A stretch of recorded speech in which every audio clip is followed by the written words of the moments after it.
ॐ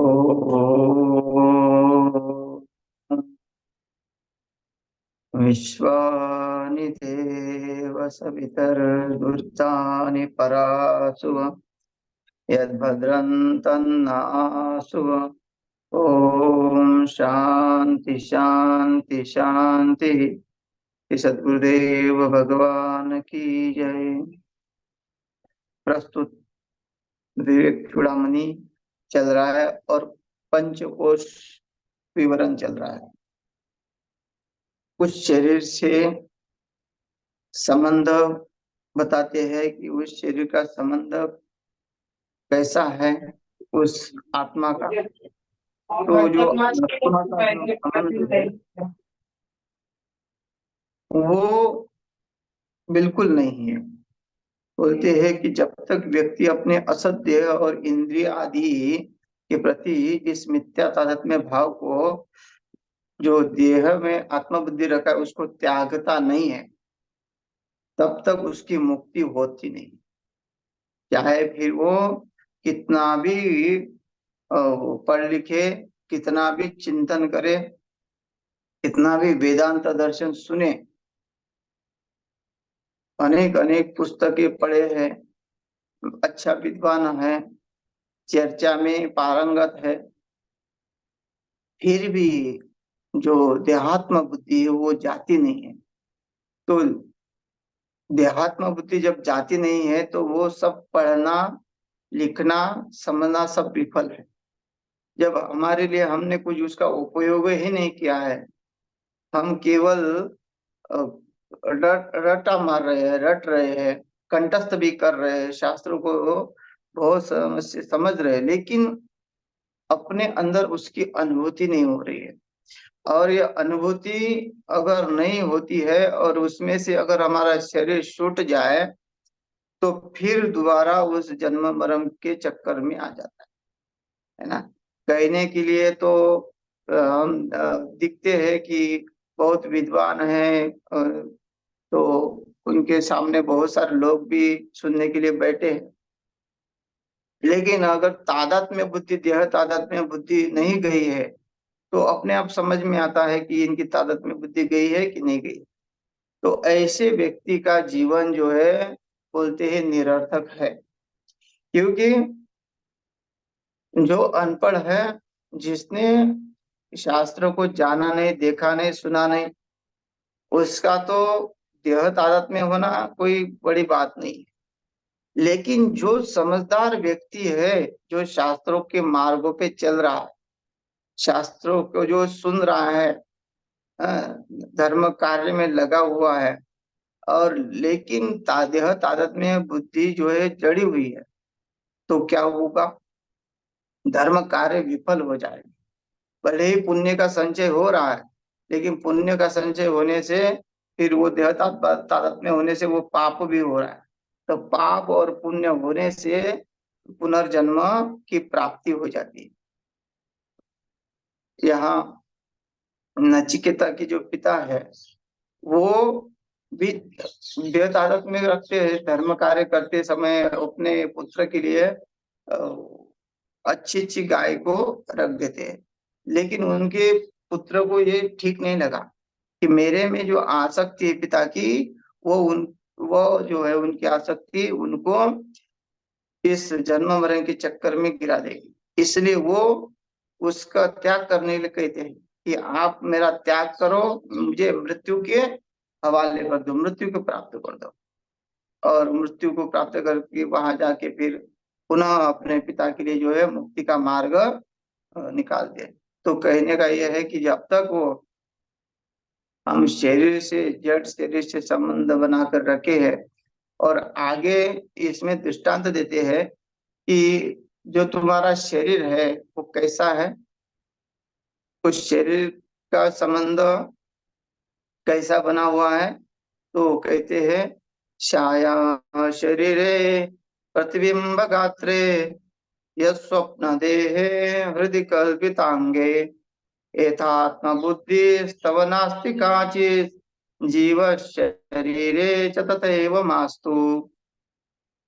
छाया शरीर है मतलब जो शरीर की छाया है, परछाई है, वो उसमें हमारा तादात्म्य कितना है। जैसे हमने देह देह में तादात्म्य कर रखा है, तो देह में तादात्म्य करना क्या है, देह एक अज्ञान है। अगर हमें समझ में आ गया कि जैसे हम हमारी परछाई है उसमें हमारा तादात्म्य नहीं होता, वो कैसी है, हमारे साथ में चल रही है, लेकिन हमारा हर एक हम हमारे शरीर में उसका तादात्म्य नहीं। प्रतिबिंब का मतलब है जो शरीर में जो इंद्रिया है, इंद्रियों के ऊपर हमारा तादात्म्य नहीं है। अगर हमारा इंद्रियों के ऊपर तादात्म्य होता तो हम डॉक्टर को कहते नहीं कि हमारा हाथ काट दो। जब शरीर में कोई घाव बन जाता है और डॉक्टर कहते हैं कि तुम्हें बचना है, तो ये हाथ काटना काटना पड़ेगा, तो उस समय हमारा तादात्म्य समाप्त हो जाता है शरीर का, वो हाथ का, तो शरीर के ऊपर तादात्म्य रह जाता है। वैसे ही जो स्वप्न में तुम्हारा शरीर है और जागृत होने के बाद जागृत होते हैं, तो स्वप्न शरीर के ऊपर हमारा तादात्म्य नहीं होता। हमें हम उस शरीर को देख के दुखी नहीं होते, सुखी नहीं होते। जब हम स्वप्न अवस्था से जागृत अवस्था में आते हैं, तो स्वप्न में अनेक अनेक कार्य हमसे हो जाते हैं। हम कभी स्वप्न में दुखी हो जाते हैं, कभी सुखी हो जाते हैं, लेकिन जागृत अवस्था में आने के बाद हम उसका सुख दुख का अनुभव नहीं करते। क्यों नहीं करते? क्योंकि उस सुख दुख में हमारा तादात्म्य नहीं, वो हुआ हमारे साथ, स्वप्न में हमें सुख दुख का अनुभव भी हुआ, लेकिन फिर भी जागृत अवस्था में आने के बाद वो तादात्म्य छूट गया। वैसे ही विद्वान महापुरुषों का जो है, जो शरीर तादात्म्य छूट जाता है, जब वो अज्ञान अवस्था से ज्ञान अवस्था में आ जाते हैं, तब उनको पता लगता है कि ये शरीर तो क्या है, एक मेरा प्रतिबिंब है, ये मेरा शरीर ये स्वप्नवत है, जो कल था वो आज नहीं है। हमारा जो पहला दिन चला गया, वो शरीर का वो आज शरीर नहीं है, और वो कभी वापिस भी नहीं आएगा। जो पहला शरीर चला गया, पहले दिन का शरीर रहा, जो हमारे पहले दिन की शरीर की जो क्रिया रही, वो क्रिया वैसी की वैसी कभी भी अगले दिन आती नहीं है। वो जो शरीर में उस दिन का सुख दुख हुआ है, वो दूसरे दिन हम उस सुख दुख को महसूस नहीं करते हैं। तो वो क्या हुआ, वो हमारे लिए स्वप्नवत हो गया। क्योंकि जो स्वप्न में जो होता है, वो जागृत होने के बाद क्या होता है, वो नष्ट हो जाता है। वैसे ही हम जैसा हमारा दूसरे दिन निकलता है, तो हमारा जो पहला दिन है वो नष्ट हो गया, उसका जो सुख दुख हो गया वो नष्ट हो गया। अब हम रोज जो वर्तमान में जो चल रहा है उसके सुख दुख का अनुभव कर रहे हैं। तो उस सुख दुख का अनुभव करते करते ऐसे दिन चले जाएंगे, वो सुख दुख समाप्त होता जाएगा।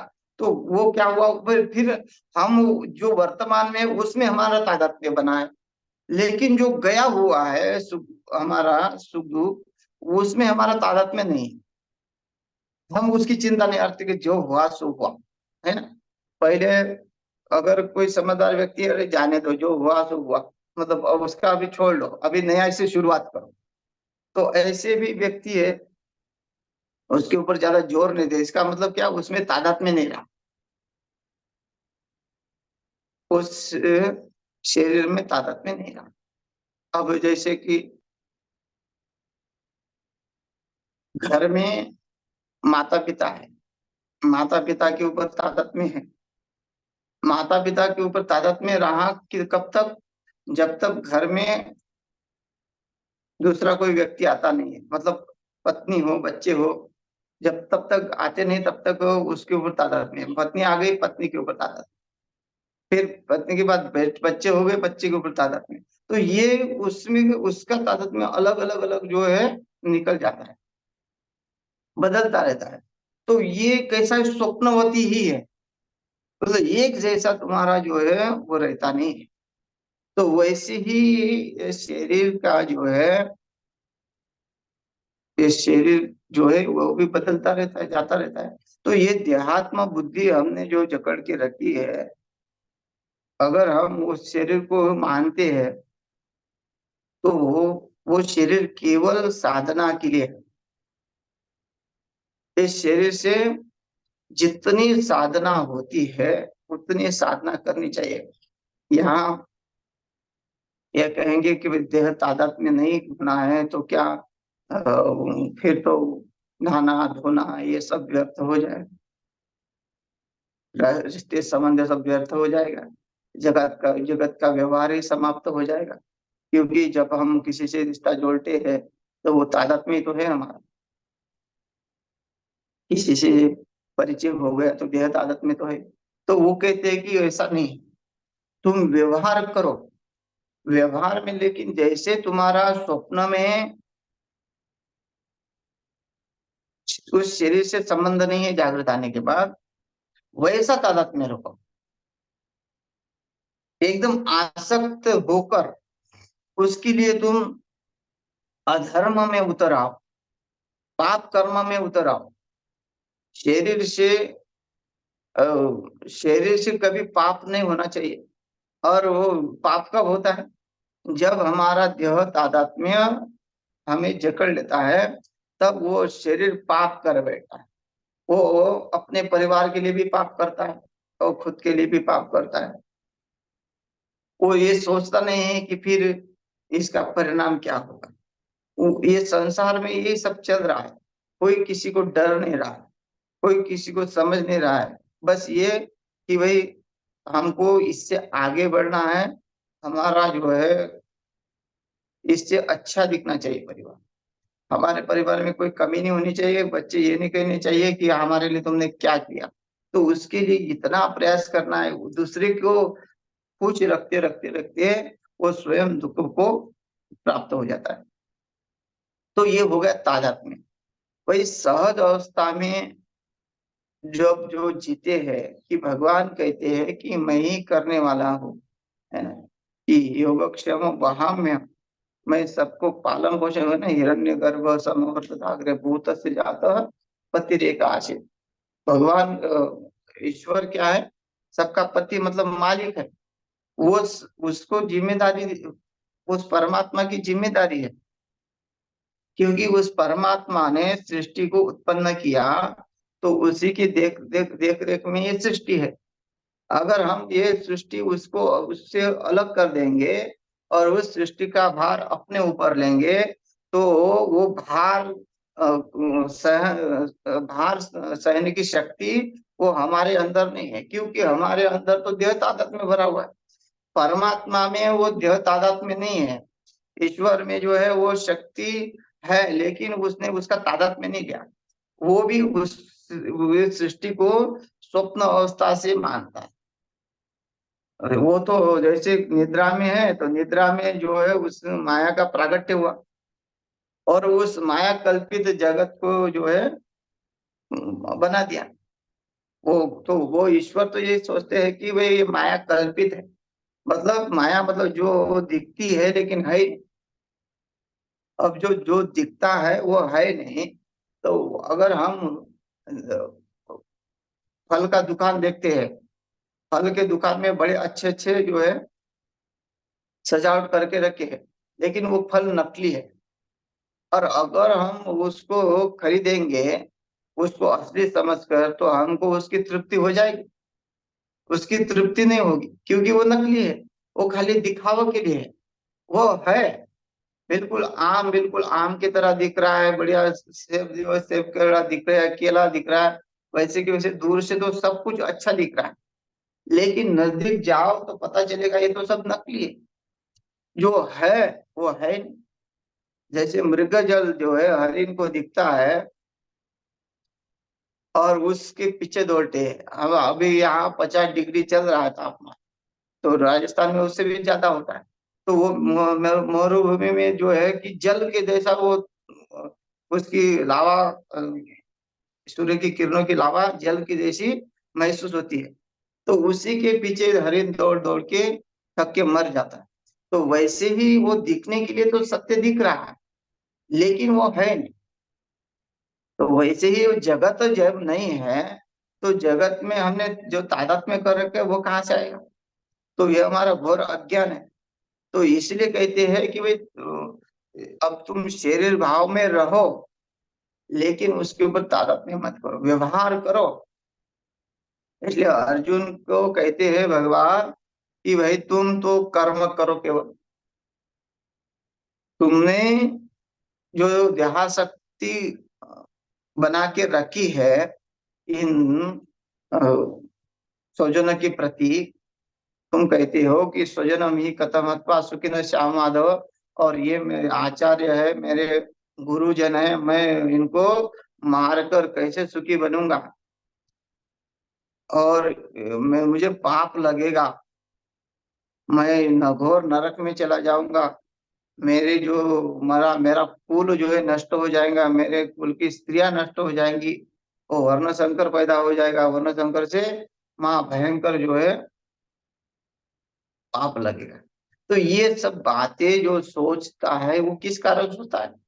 क्योंकि उसका प्रेम जो है दूसरे की देह में है, जो नहीं होना चाहिए। क्योंकि भगवान कहते हैं कि जिस देह में प्रेम है वो देह है नहीं। क्योंकि अगर उस जिस देह में तुम्हारा प्रेम है, तो वो देह समाप्त होने के बाद तुम्हारा प्रेम कहाँ चला जाता है? शरीर जब समाप्त हो जाता है, मर जाता है, तो क्यों ये इतनी जल्दबाजी करते हो कि भाई चलो चलो उठाओ उठाओ ले जाओ, अब इसको रखना बेकार है, बाहर आ रही है शरीर की। तो क्यों कहा गया देव दादा तुम्हें? तुम जीते जी जितना प्रेम करते थे, उतना प्रेम जो है मरने के बाद करो, रखो अपना शरीर उसके पास। तो ये भगवान कहते हैं कि तुम जिसके ऊपर प्रेम कर रहे हो वो तो रहने वाला है नहीं, और जो है वो तुम जानना नहीं चाह रहे हो। जो नित्य है उसके ऊपर तुम ध्यान नहीं दे रहे हो। तो जो ध्यान दोगे तो तुम्हें इनका दुख नहीं होगा।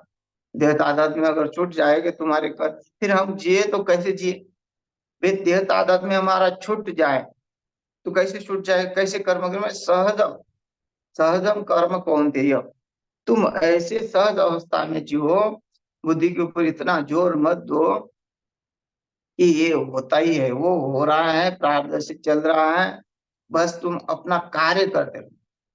भाई होगा नहीं होगा, कार्य कर्म करने के बाद इसको फल प्राप्त होगा नहीं होगा, ये ईश्वर के हाथ में। तो बस अपने प्रयत्न करो।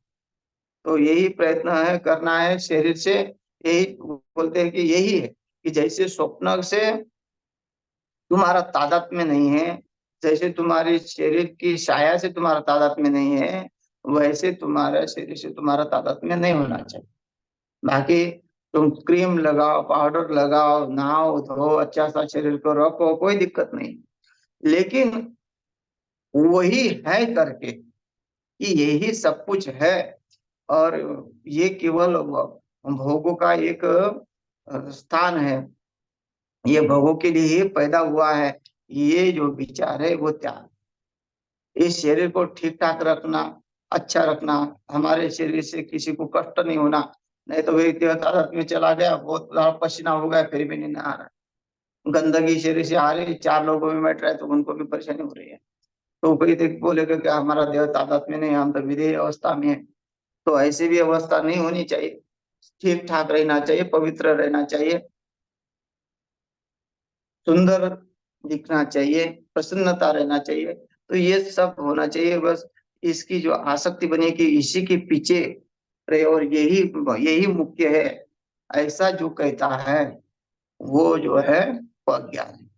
तो इस कैसा है कि जैसे तुम्हारा संबंध छाया से नहीं है, तो अपने प्रतिबिंब से नहीं है, यथावत स्वप्न देह हृदय कल्पितांगे, क्या कहते हैं, जो कल्पित शरीर के साथ तुम्हारा जैसा संबंध है स्वप्न में, शरीर में, स्वप्न शरीर में जैसा तुमने संबंध रखा, जागृत आने के बाद तुम्हें कोई उससे सुख दुख को महसूस नहीं हुआ, वैसे ही इस शरीर से तादाद में रखो कि उससे तुम्हारा तुमसे तुम्हारा सुख दुख तुम्हें महसूस नहीं होगा।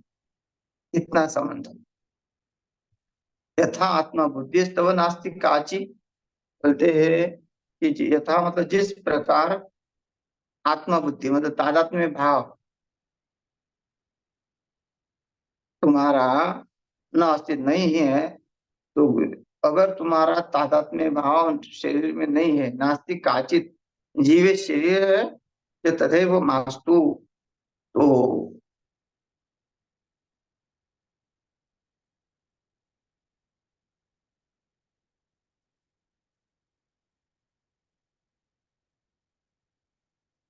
जीवित शरीर में रहते हुए भी तुम मुक्त हो गए, क्योंकि तुम्हारा तादात्म्य भाव समाप्त हो गया। और तादात्म्य भाव समाप्त हो गया तो क्या हो गया,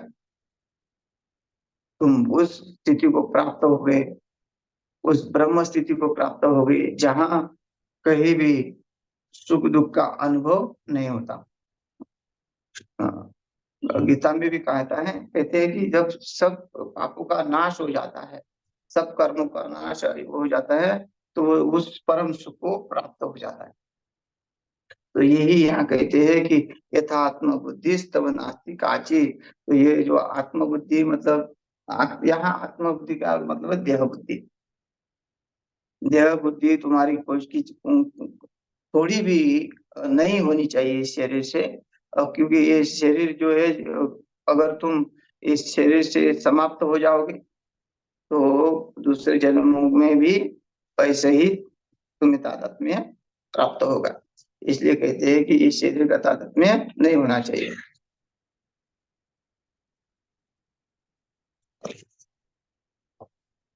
आगे श्लोक कहते हैं कि जो असत है और अनित्य से आसक्त है, उसकी देहात्म बुद्धि ही वो बीज है।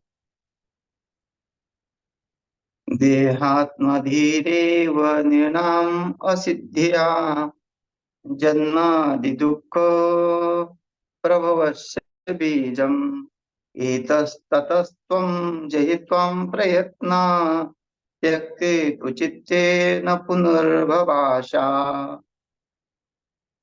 देहात्म बुद्धि जो शरीर के साथ आध्यात्म है, वो क्या है, वही हमारा जन्म मृत्यु का जो बीज है। अगर हमको उस बीज से जो पेड़ उत्पन्न होता है और उस पेड़ से अगर हानि हो रही है, कांटेदार पेड़ है, उस उससे चढ़ने में कठिनाई होती है, तो हम क्या करते हैं, पेड़ को काट देते हैं। और पेड़ को काटने से फिर भी वो समाप्त नहीं होगा। क्यों? कि हमने उसकी जड़ को नहीं काटा, हमने उस बीज को समाप्त नहीं किया। अगर हम बीज को समाप्त करते हैं तो जो दुखदायक पेड़ भी हमको नहीं प्राप्त होगा। अगर बीज को समाप्त करना है तो उसको पूर्ण रूप से काटना पड़ेगा। तो यही कहती है कि जो देहात्म धीरे निराम असिद्धिया। निराम का मतलब मनुष्य के लिए जो देहात्म बुद्धि है वो असत वस्तु से आसक्त है,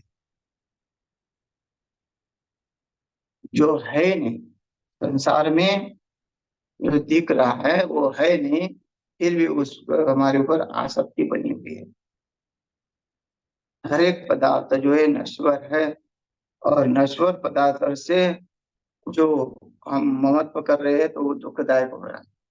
वो दुख को प्राप्त हो जन्मा, वो क्या कौन सा दुख हो रहा है हमको, जन्मादि दुख प्रभव से बीजम। वो जन्म मरण का दुख, दुख उसके उससे उत्पन्न होता है। जैसे जैसे हम जन्म मरण के चक्कर में पड़ते रहेंगे, वैसे वैसे हमें दुख, हमारे दुख बढ़ते रहेंगे। अब ये जन्म मरण की साधारण थोड़ी बात है। यहाँ शरीर मिलना, मनुष्य का शरीर मिलना दुर्लभ, उससे भी दुर्लभ जो है द्विज होना, मतलब उस शरीर से उस शरीर को विद्या प्राप्त होना, वो भी दुर्लभ। वो उस शरीर को ब्राह्मणत्व प्राप्त होना वो भी दुर्लभ है। ब्रह्मत्व प्राप्त होने के बाद भी उससे देहात्म बुद्धि छूटना वो भी दुर्लभ है।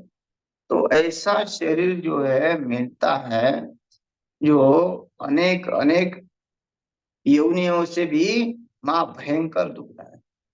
आजकल देखते हैं ना, बड़े बड़े घर के कुत्ते भी बड़े मजेदार रह रहे, ये कुत्ते निकृष्ट योनि है।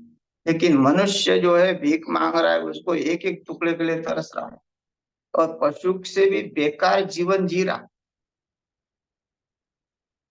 अभी तो आजकल ये सोशल मीडिया में दिखता है कि लोग जो है यूट्यूब वाले कहाँ कहाँ जाके जो वीडियो निकालते हैं, तो देखने में आता है कि जो आदिवासी भाग में घूमते हैं, उनके शरीर इतने भयंकर भयंकर होते हैं, और ऐसा उनको देख के बिल्कुल डर लगता है, जितना पशु को देख के डर नहीं लगता उतना उनके शरीर को देख के डर लगता है, एकदम काला, और क्या क्या पहना हुआ है। और उनका अगर खान पान देखेंगे तो कैसे किसी जीव को मार मार के वो खा, तो मनुष्य योनि तो वो भी है। तो एक मनुष्य जीवन मिलना अगर बहुत अच्छा मानते हैं, तो ऐसा जन्म अगर हमको मिलता है कई कई जगह पे जहाँ इतने कष्ट है। पहले पहाड़ में इतने कष्ट होते थे, पढ़ाई के लिए जाना है तो बहुत चढ़ के उतर के जाना पड़ता था, बहुत नाले खोरे जो नदियों को पार करके जाना पड़ता था। घर में व्यवस्था कर लिए लकड़ी लाना, और जंगल से लकड़ी लाने जाओ तो शेर झपट पड़ता था, भालू झपट लेता। अभी भी लोग जो जंगलों में जंगल के पास रहते हैं, उनकी जीवन कितने दुखदायक है। तो वो शरीर अगर हमको मिल जाता है तो मनुष्य जन्म में कहाँ हमारी देहात्म बुद्धि नष्ट हो जाएगी। अगर हमको इस जन्म में भगवान की कृपा से ये शरीर अच्छा मिला, और हमारी जो पारमार्थिक स्थिति है, वो पारमार्थिक स्थिति भी बड़ी बहुत अच्छी है, हमारी बुद्धि आज बहुत अच्छी है, हम उसमें लगे हुए हैं। अगर हम इसमें अगर परिपूर्ण नहीं हुए तो फिर क्या होगा, हमारा दूसरा जन्म होगा, अच्छे घर में होगा होगा, लेकिन अगर उस जन्म में हमारे संस्कार अगर बिगड़े रहे, उस घर में अगर नास्तिक लोग रहे, और खान पीन जो बिगड़ता बिगड़ता उनके संस्कार हमारे ऊपर पड़ गए, तो वो जन्म दूसरा जन्म मिलेगा तो वो नारकीय अवस्था में है। तो ऐसा क्या होगा कि जैसे हम जो है बहुत मेहनत से घर बांधते हैं, लेकिन वो घर एकदम से गिर जाए, बांधने में कितना समय लगता है, गिरने में कोई समय नहीं लगता। तो वैसे ही ये जो शरीर है, पुण्य को संचय करने में बहुत शक्ति लगती है। ये देह आदत में छूटने के लिए बहुत सारा तप, बहुत सारा त्याग चाहिए। अगर हमारे जीवन में त्याग नहीं है, संयम नहीं है, हम अनासक्त नहीं रहते हैं, एक बार हमारी स्थिति बन गई, देहात्म बुद्धि हमारी छूट गई, और एक बार हमारी स्थिति वो चक्र बन गया, तो वो इतना चक्र घूमता है कि दोबारा उसमें पाप पुण्य जो का लेश नहीं होता। ऐसी स्थिति बन जाती है। तो वो स्थिति बनने के लिए हमको उतना प्रयास करना पड़ेगा। चाहे फिर भगवान तो कहते हैं अनेक जन्म संसिद्धि तत्व याति पराम। भाई कहाँ है कि मन तो चंचल है, लेकिन वो परमात्मा के अस्तित्व को स्वीकार करे। अस्तित्व की स्वीकार करना मतलब क्या है कि परमात्मा ही मेरा योगक्षम वाहन कर रहा है, वो है। हम क्या करते हैं कि हमें जब डर लगता है तब हम हनुमान चालीसा याद कर लेते, और जब नहीं डर नहीं लगता तो वहां पाप करने में नहीं डरते। अगर भाई भगवान सब जगह है, हमको देख रहा है, परमात्मा है, ये निश्चय हो गया, तब अनेक जन्म संचित फिर तुम्हारा शरीर छूट भी जाए तो तुम उसी बुद्धि में आ जाओगे, क्योंकि परमात्मा का ज्ञान हो गया है, वो देवता आदत में छूट ही जाएगा। लेकिन हम इतनी क्रिया करने के बाद भी उसका अस्तित्व स्वीकार परिपूर्ण रूप से नहीं कर रहे हैं। जब पाप करते हैं तो उस परमात्मा को हम देखते ही नहीं कि वो हमको देख रहा है। तो क्या होता है कि ये अगर हम ऐसा पाप करके अगर वो हम सोचते कि हमको नहीं देख रहा है, तो वो हमने उसका अस्तित्व स्वीकार ही नहीं किया। तो उसका स्वीकार न करने से क्या होगा, तो हमारा जो है कर्म जो है बिगड़ जाए। इसलिए अगर होता है अनेक जन्म से ये पे, तो उस परमात्मा के प्राप्ति के लिए अनेक जन्म लग सकते हैं। उसी मनुष्य योनि में अच्छा सा व्यक्ति बनता है, भगत बन के आएगा। लेकिन कब? वो हमेशा भगत बन के आएगा तो ये भी नहीं कि ऐश्वर्य से आएगा, नहीं। वो दारिद्र्य में भी आएगा, ज्यादातर दारिद्र्य में आएगा। जब भगवान को तुम जल्दी प्राप्त करना है तो भगवान ऐश्वर्य से दूर ही रखता है। वो सब कुछ चलाता है लेकिन ऐश्वर्य से इसलिए दूर रखता है कि ये आसक्त न हो। फिर वो भगवान हमारा संभाल करते हैं। भगवान ईश्वर हमको जो है संभालते हैं कि इसके यह पूर्णता की ओर है, अब इसको संभालना है, इसके संकट वो सब दूर करते हैं। और उसका पारमार्थिक रास्ता जो है वो बहुत सुगम करते हैं। तो ऐसी अवस्था प्राप्त हो कब हो? जब हमने ईश्वर का परिपूर्ण तादात्म्य में स्वीकार कर लिया। वो हर जगह है, हर वस्तु में है, हर दिशाओं से हमको देखने वाला है, हमारे पापों को देखने वाला है, हमारे पुण्य को देखने वाला है। ऐसी जब अवस्था हमारी प्राप्त हो जाएगी हमें, तब हमें चाहे फिर ये शरीर अचानक छूट जाए तो दूसरा शरीर भी उसी परमात्मा अवस्था में हमको प्राप्त हो जाएगा। तो यही है कि अ, जो जो बीज है जन्म मृत्यु का लगा हुआ, उसको समाप्त करने के लिए क्या करना पड़ेगा? ध्यात्म बुद्धि को छोड़ना पड़ेगा। एतस्तव तत्वम चाहित्वम ताम प्रयत्न। और तुमको प्रयत्न करने पड़ेंगे। कोशिश करके त्यक्ते, छोड़ दिए जाने पर तू सचमुच चित्ते मन न ही पुनः फिर से, मतलब पुनर्भावाश जन्म की संभावना, वो पुनः दोबारा तुम्हारी जन्म मरण की संभावना नहीं है। वो जन्म मरण की संभावना समाप्त हो जाती है। तुम प्रयत्न करो। यही त्वम प्रयत्नास त्यक्ते, तुम जितने प्रयत्न करोगे देहाद्वैत में छूटने के, उतने ही तुम दुख से निवृत्त हो जाओगे। तो समय अधिक हो गया है, शेष अगले सत्र में। हरिओम।